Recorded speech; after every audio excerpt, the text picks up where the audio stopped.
Meskipun banyak negara yang lockdown atau ekonominya terkontraksi, ternyata industri makanan minuman masih mencatatkan pertumbuhan positif untuk ekspor. Jadi saya kira tidak terpengaruh, bahkan permintaan dari beberapa negara mulai meningkat.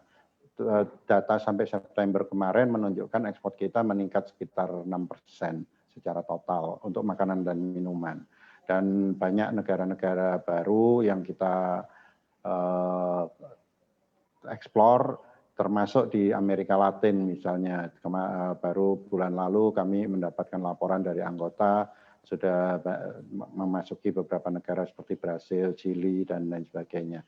Dan bahkan dengan adanya FTA antara Indonesia Chili, ada peningkatan ekspor yang cukup signifikan ya dari Indonesia ke Chili karena sudah ada FTA dan mudah-mudahan ini bisa diikuti oleh negara-negara lain.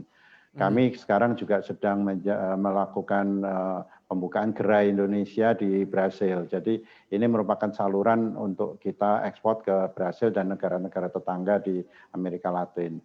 Di samping itu juga dengan Australia kita memanfaatkan IACPA, kita mengusung program yang kita namakan Powerhouse Concept. Powerhouse Concept ini adalah bagaimana kita bisa melakukan kerjasama dengan Australia untuk memproduksi produk-produk bernilai tambah, baik bahan bakunya dari Australia maupun dari Indonesia, dan nanti akan dipasarkan baik ke Australia maupun ke seluruh dunia dengan jaringan Global Value Chain Australia. Nah, ini upaya-upaya yang kita lakukan. Dan di masa pandemi ini kita juga banyak berinteraksi, bahkan hampir tiap hari kita ada interaksi dengan berbagai perwakilan kita di luar negeri, KBRI, Konjen, Atas Perdagangan, ITBC, untuk aktif mencari buyer-buyer baru. Nah, inilah mungkin kebiasaan baru kita bisa berkeliling ke seluruh dunia dengan metode dengan daring ya seperti itu. Nah, Pak, kita tapi apa harapkan sebenarnya sampai menjadi akhir tahun kendala tidak Pak ada untuk penurunan. pasar ekspor produk makanan dan minuman Indonesia di luar negeri, Pak?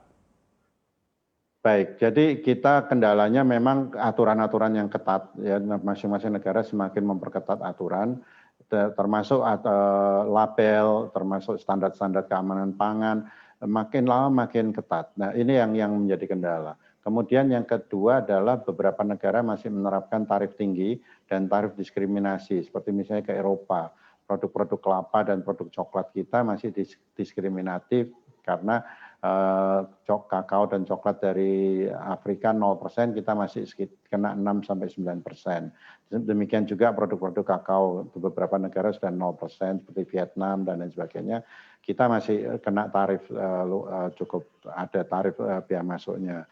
Ya, ini kendala tarif. Kemudian black campaign, terutama untuk produk-produk turunan dari sawit, ini juga banyak kegiatan-kegiatan seperti itu. Nah, yang terakhir ada kendala untuk ekspor ini adalah masalah kontainer, Mas Gibran. Jadi dengan ketidakimbangan logistik di dunia, ini menyebabkan kesulitan kontainer. Bahkan sekarang kita mencari kontainer untuk ekspornya agak sulit gitu. Beberapa laporan dari anggota yang rencana ekspor Desember ini bahkan bisa tertunda ke Januari masalah kontainer. Dan juga mother vessel-nya, karena berdasarkan laporan dari shipping line, ini terjadi ketidakseimbangan permintaan supply demand dari beberapa negara, sehingga banyak penumpukan di beberapa negara untuk kontainer dan mother vessel seperti itu. Nah ini problem yang kita tidak bisa atasi gitu.